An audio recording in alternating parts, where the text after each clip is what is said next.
Hello, I'm James Bell. I'm the Library Director at Anderson University. I'm going to walk you through the process to publish your dissertation. These steps are effective starting June of 2024. First, why are you publishing your dissertation? Number one, maybe most important, it's required for your program. You want to be finished, you want to graduate, let's do it.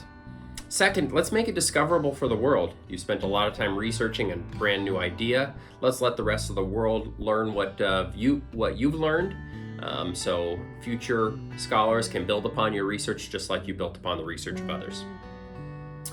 In a second, I'm going to walk you through the whole process to upload and complete your dissertation in the ProQuest ETD system. But first, I want to explain some options that you're going to see there and define some terms. One term that when you get into the EDT system that you're going to see is called embargo. Embargo means a delayed release of your dissertation. So you can think of movies that go into the movie theater and then they wait a couple of months before it's on-demand streaming or available in DVD, right? There's an embargo there. It allows that company that's selling that access to the movie theater more time to have people pay to go see it in the movie theater. And that same process, you can elect to do that for your dissertation. Not many people make this selection, but it might be helpful, especially if you have some special trademarks or inventions or copyright things that you are especially concerned about publishing in another way. You might embargo and wait a year or so before your dissertation is released. That way you can submit it right now, and then it will be held by ProQuest for a year before it is released on the database. Again, not many people select that embargo, but you might choose to do so. Second term is discoverable on search engines. Some people do not want their dissertation to be Googled. They want it only to be discoverable if you go into the database ProQuest dissertations. Again, not many people make that selection, but it's an opt-out to opt out of discoverability in search engines, and you'll see that on the EDT system. Okay, so let's take a look at the ProQuest EDT system, and you'll be ready to publish your dissertation. Okay, so this is the ProQuest EDT system. The first thing to do, of course, is to make sure that you've completed your dissertation, that you've defended your dissertation, and you've completed any corrections from the chair or the committee from the defense. Make sure that you're saving your dissertation file as one PDF document that includes your signature page, and to double check that the PDF includes all the required pages, that it's in order, that it's free of errors. Once you are ready with that, you can go to the EDT system. You can create an account on the EDT system. There's a link from the directions, of course.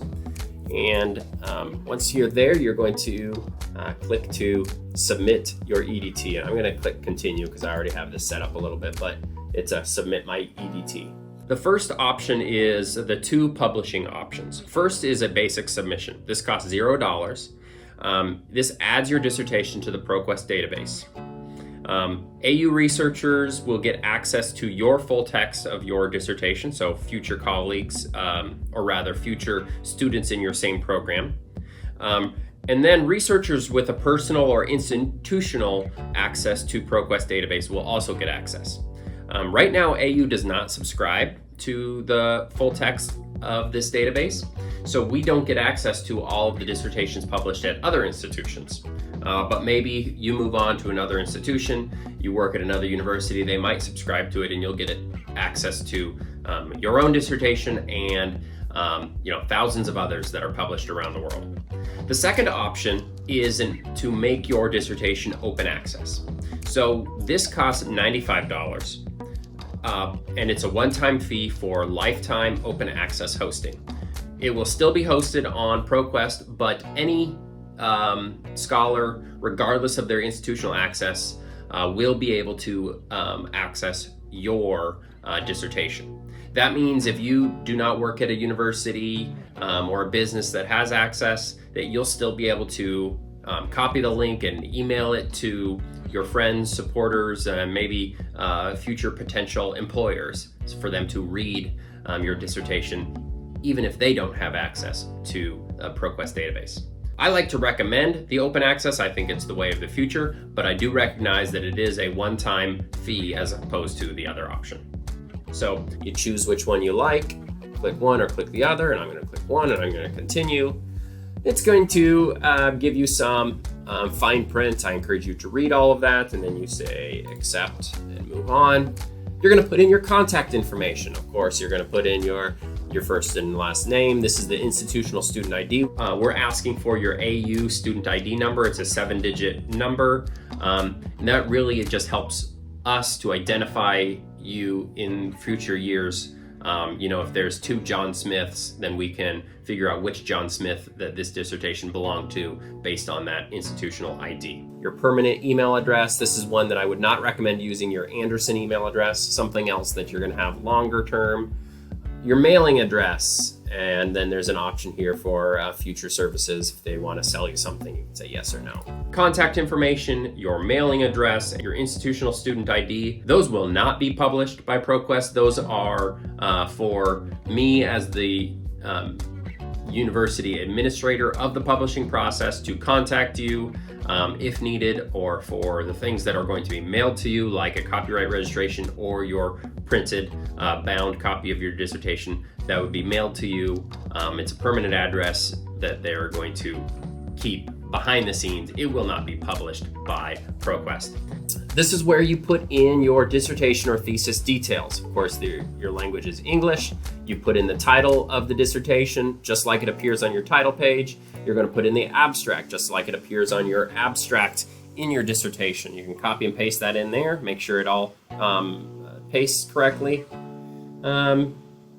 Most of these are pretty intuitive, right? The year it was completed, what's your degree date, awarded, what department, all of those. This primary subject category and additional subject categories, those are the subject category codes. You will be prompted when you are filling out the information about your dissertation to choose controlled subject category codes. This allows for controlled vocabulary within the database.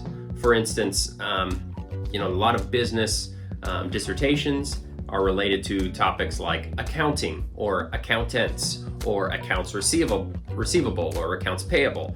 All of those might be related, but they're using a different version of the same word. So instead, we have controlled vocabulary that's just going to say accountant or accounting, and all of them will say accounting, and they'll have a controlled term. So there is a link on the directions to browse and search among the controlled category codes. For instance, educational technology is code 0710, organizational theory is code 0635, and you can choose the controlled subjects that best fit your research.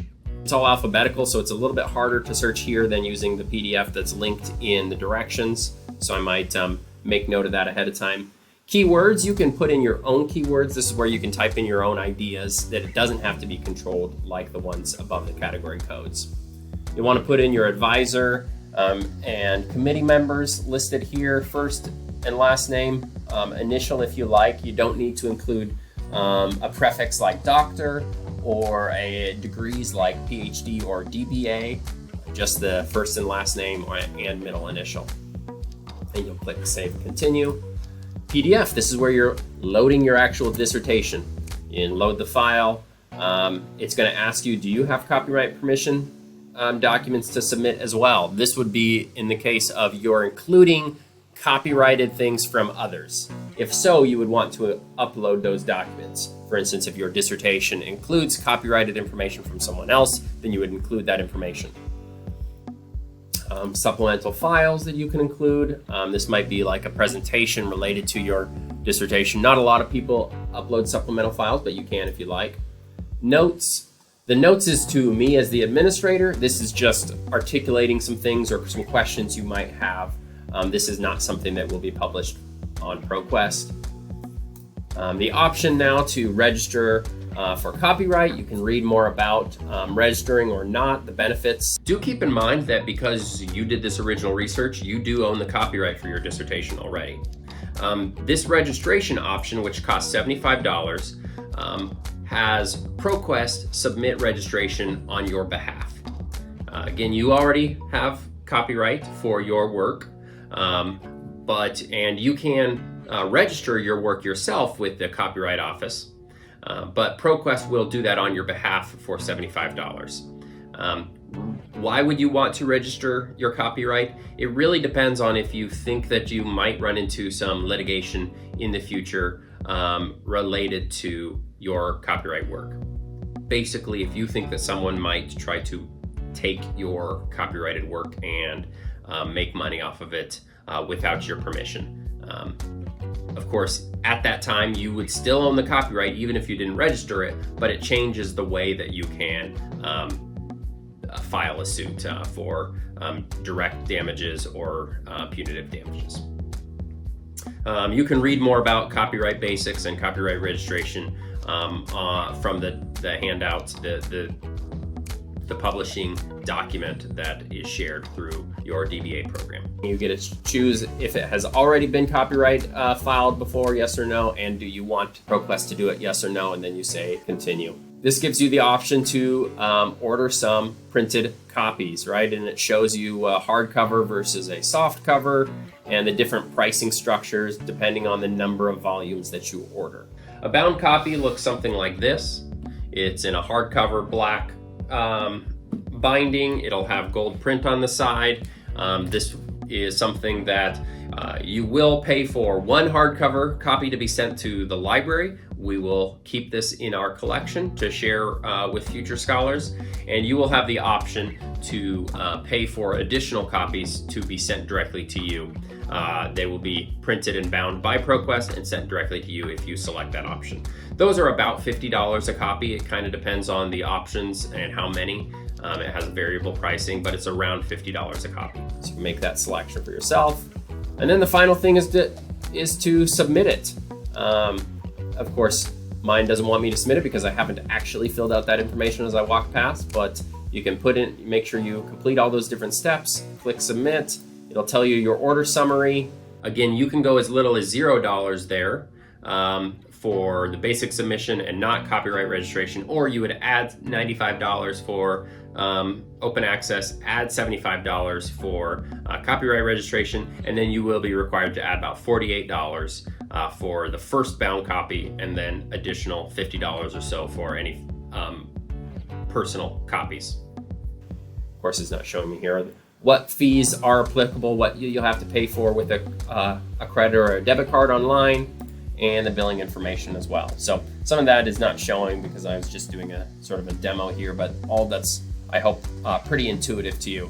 If you have any questions about some of those features, making those decisions, you can always email me as the administrator, and we can get that submitted. Or you can email the program director for the DBA at Fall School of Business as well. Hope that's been helpful. Hope it's been informative, and good luck finishing your publishing of your dissertation. Congratulations on your years of hard work.